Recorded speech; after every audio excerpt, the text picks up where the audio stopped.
Welcome back to the Evolution of Horror. My name is Mike Munzer. As ever, I am your host, and we're bringing you a little bonus mini episode this weekend because, of course, this weekend finally sees the UK theatrical release of Robert Eggers' new movie, Nosferatu. This is a kind of a remake or a reimagining of the original F.W. Murnau silent classic, which in itself is a kind of unofficial, illegal adaptation of Bram Stoker's Dracula novel. So what we've got here is a kind of an adaptation of an adaptation. Robert Eggers, who had previously made films like The Witch and The Lighthouse, he's proven himself to be such an effective atmospheric director with such a keen eye on details, on authenticity and that kind of thing. So I sat down and had a chat to Robert Eggers about making Nosferatu, about his relationship with the original and his thoughts generally on the history and the evolution of the vampire movie and how to make a scary vampire film in a post-Twilight world. So this interview is completely spoiler-free. You can check this interview out before you've seen the film. And if you want to hear our thoughts on the film, what we actually thought of Nosferatu, sign up to our Patreon, patreon.com/evolutionofhorror. There we have a monthly review strand called Fresh Blood, where we review all the new releases in horror. And our latest episode that dropped in December features a review of Nosferatu from me, Brad Hanson, Becky Dark, and Steph McKenna. So sign up to our Patreon to hear what we thought of the film. But for now, please enjoy my interview with the brilliant horror director, Robert Eggers. Robert Eggers, hello. Hey. First of all, just tell us a little bit about the origin of this project and how you came to it. I know for a lot of us who are fans of your work and horror, it feels like there were rumours of this for quite a long time. Tell us how this project sort of came about for you. I saw a picture of Max Schreck standing in the Gothic arch of Hutter's chamber door in a book on vampires, like in an elementary school library. And I thought it was the coolest thing I'd ever seen and wanted to find this movie. And so my mom helped me track down a VHS. This is before Amazon and YouTube, so we had to wait for a month for it to arrive. Saw the movie, thought it was incredible. The atmosphere and the fact that Murnau and his collaborators turned Stoker's story into a very simple fairy tale, I think it is kind of part of its staying power. And then when I was 17, a friend of mine and I, we directed a high school play of Nosferatu, and the artistic director of a local theater company saw that production and invited us to do a more professional version of it at his theater, and it changed my life and cemented the fact that I wanted to be a director. And it made Nosferatu like a part of my identity that would always be there even if I hadn't made this film. And then very foolishly about 10 years ago, I started pursuing making a grown-up adaptation of Nosferatu. It fell apart many times. And I'm glad because I've grown a lot as a filmmaker and as an adult, and have closer relationships and can collaborate even more fluidly with my heads of department. We are further extensions of each other, and I think, and also this timing is, aligned everything so we would have this quite incredible cast, so. What made you want to adapt or readapt Nosferatu as opposed to just another Dracula? I think that there's a lot of issues with Stoker's novel and with my sort of idiotic obsession with authenticity. I would have been trying to keep it close to the novel, and because there's a lot of things I didn't like about the novel, it didn't seem to make sense. And Nosferatu, as I mentioned earlier, because it is a simpler fairy tale, there is a lot more room for me to explore the things that I was interested in than if I was doing Dracula. But as passionate and obsessed as I was with Nosferatu, there also had to be a reason to do it again. And what was really the inspiration in finding a reason was, Murnau calls Ellen a somnambulist, and sleepwalkers in the 19th century were thought to be in tune with another realm. And this really excited me because I felt, if Lily Rose Depp's character, if the female protagonist is the central protagonist throughout the whole film, I think this is going to give us the opportunity to have a lot more emotional and psychological depth. And also because Ellen emerges as the heroine in the Murnau film, I'm still can weave a story that can be respectful to the original and follow the movements of the Murnau Galeen screenplay, while still doing my own thing with it. Tell me about your version of Count Orlock with Bill Skarsgård as well, because I think what's interesting is, when with the silent movie, obviously there is no dialogue, and there's something that makes that even more kind of otherworldly. Whereas naturally you've got Nosferatu, you've got Count Orlock sort of talking, and does that kind of naturally kind of make him more human, I suppose, than the original Count Orlock? Well, I think as much as I love Nosferatu, what is Max Schreck, as incredible as that makeup design is, what the hell is it? It's some kind of thing, but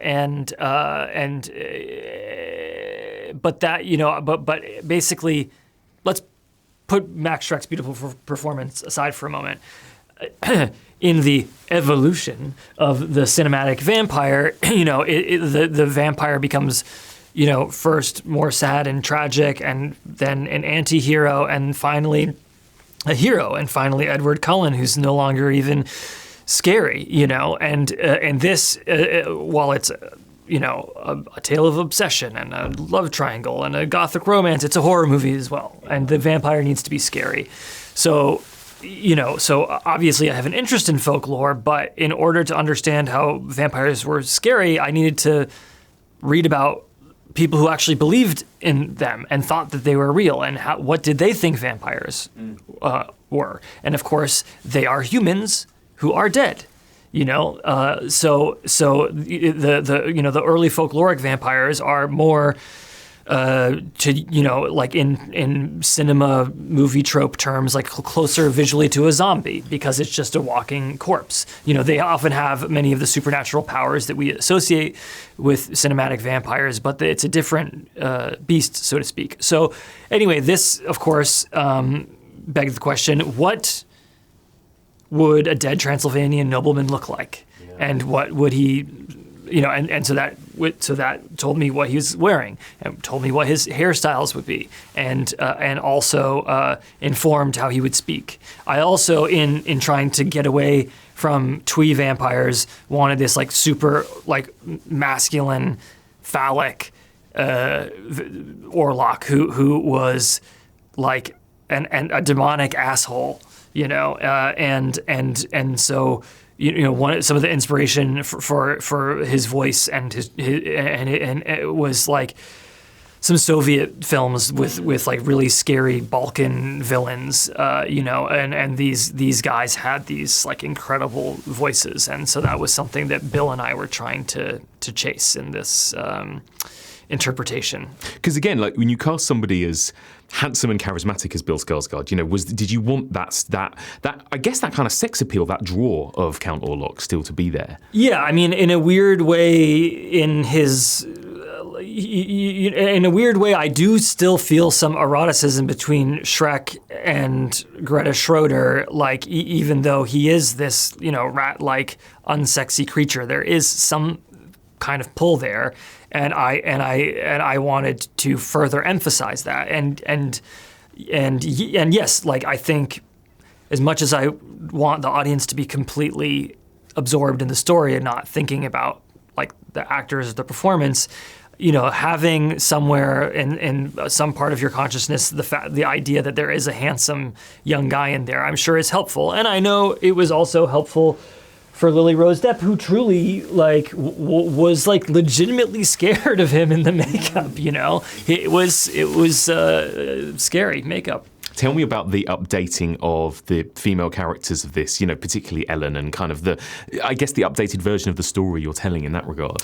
Well, as this somnambulist character who's in touch with another realm, she is an outsider and she doesn't fit into 19th century society, and she experiences and feels things like very deeply and very in a very real way, but she doesn't have language for it. And no one can understand her. Even like her good friend who's also a woman, Anna, doesn't know what the hell she's talking about. And her husband, who loves her dearly, can't understand this side of her. And the one person who she finds in big quotes, who she finds a connection with, who sees this dark side of her, is a demon lover. He's this vampire. He's this horrible, abusive entity.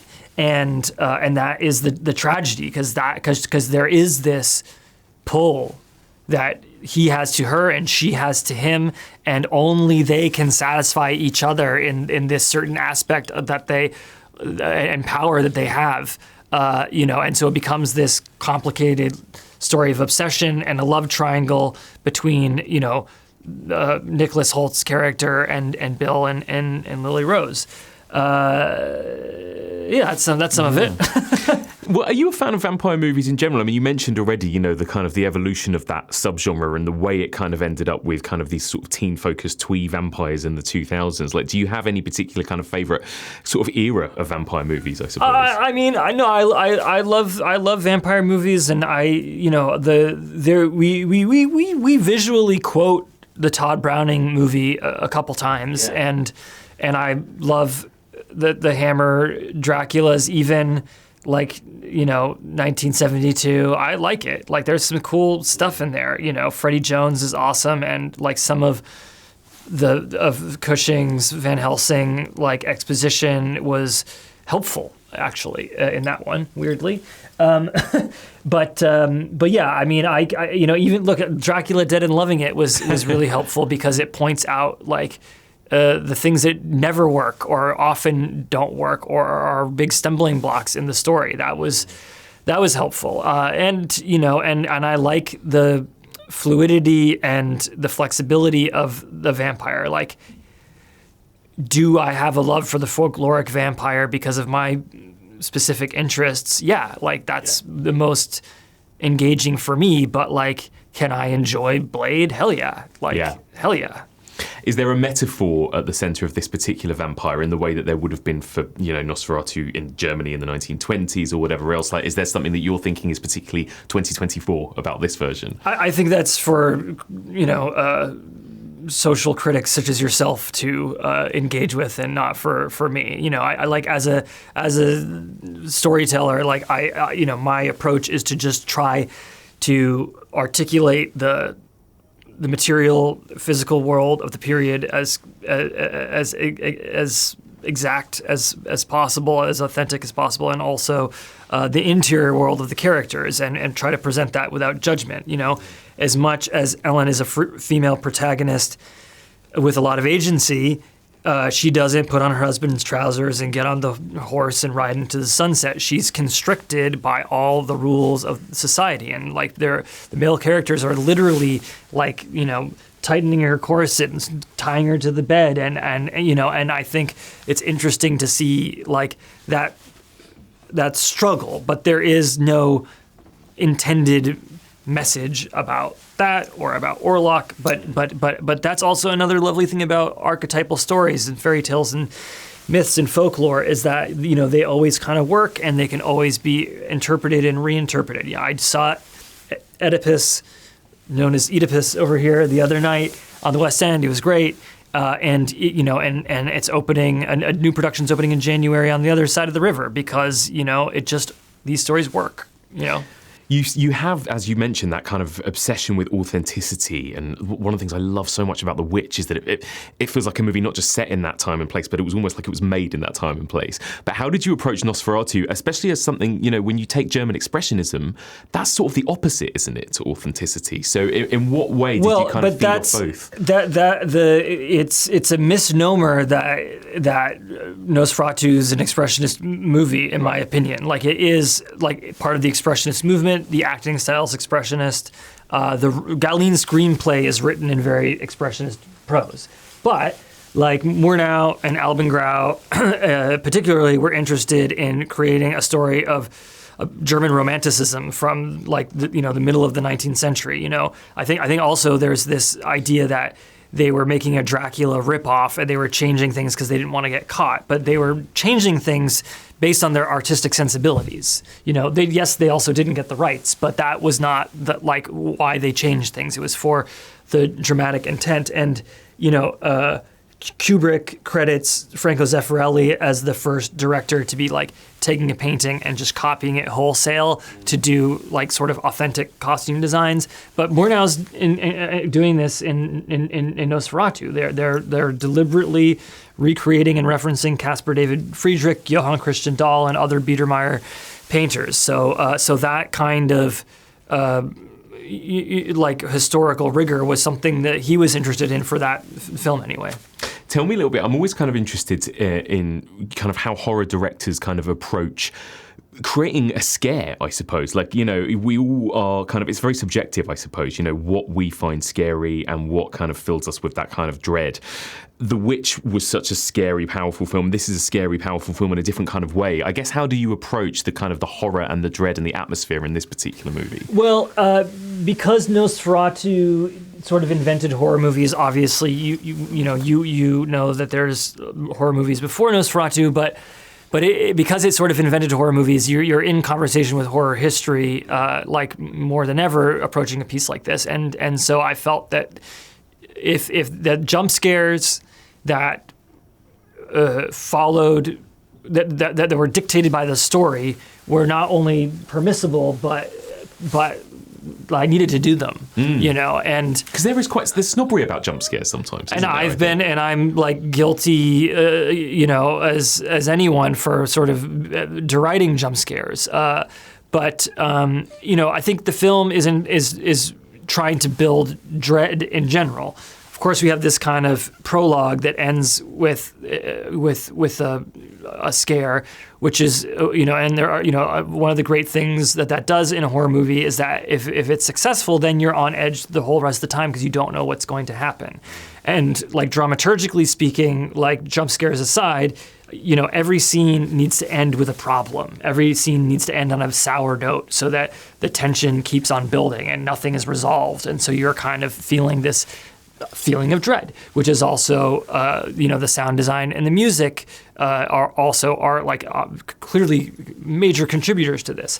But then, yes, also there are these jump scares, and 3 of them are incredibly traditional, and they're coming, and they're set up in a way that you're just expecting when is it going to happen, and those were, I must say, having done them, I've always respected James Wan's craft, but I respect it even more now after really digging in on it myself.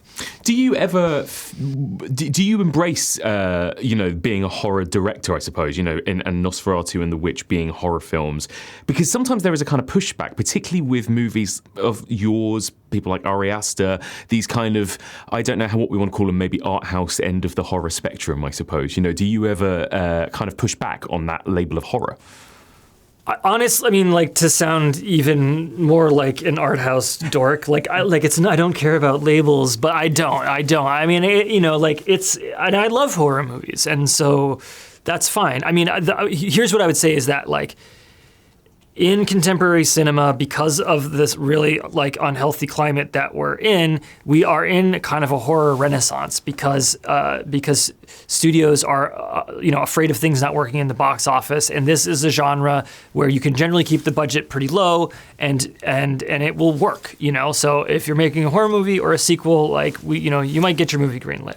And so what has happened is that genre films are a place for filmmakers who are working in commercial cinema who want to explore more interesting personal themes and are able to do that. And so that's incredible, and I'm once again guilty, and happy to be a part of it. But where it's a shame is that, like, if you're not interested in genre, then it's a lot harder to get your film financed, which is too bad. What is your favorite horror movie? Do you have a favorite? I mean, obviously it's Nosferatu, but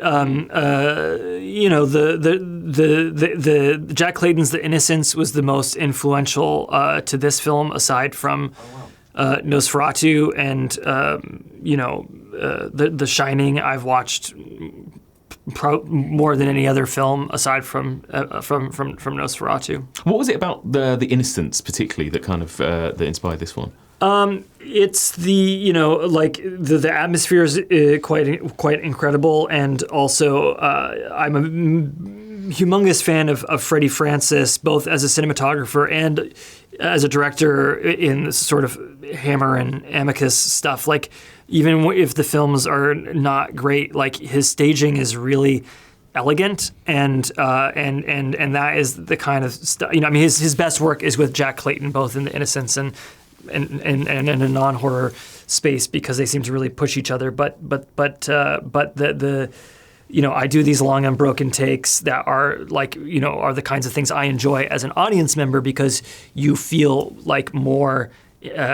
I often feel more engaged in the film and being pulled through the story, without the cuts. And Freddie Francis was really, a master at that. I think with Hammer horror films, sometimes it was because, like, we don't have enough time to do anything but more than one setup. So, like, if this is a one shot that leads to a two shot, leads to the wide, and then finally to a close up, then we can just get it all done in one shot. But in his best work, it becomes just the most elegant way to tell a story. And there we go. That was it. We ran out of time, unfortunately. We got cut off at the end of our 20-minute slot there. But what an absolute pleasure to get to chat to Robert Eggers. Clearly somebody who is as passionate and nerdy about the history of cinema as we are here on The Evolution of Horror. So loved getting to chat to him. And one more time, don't forget, if you want to hear what we thought of the film, if you want to hear our full review of Nosferatu, then sign up to our Patreon and listen to the December edition of Fresh Blood, in which me and my co-hosts Brad Hanson, Becky Dark and Steph McKenna discuss the film in depth. Thank you so much for listening. We'll be back Friday for another regular episode of The Evolution of Horror.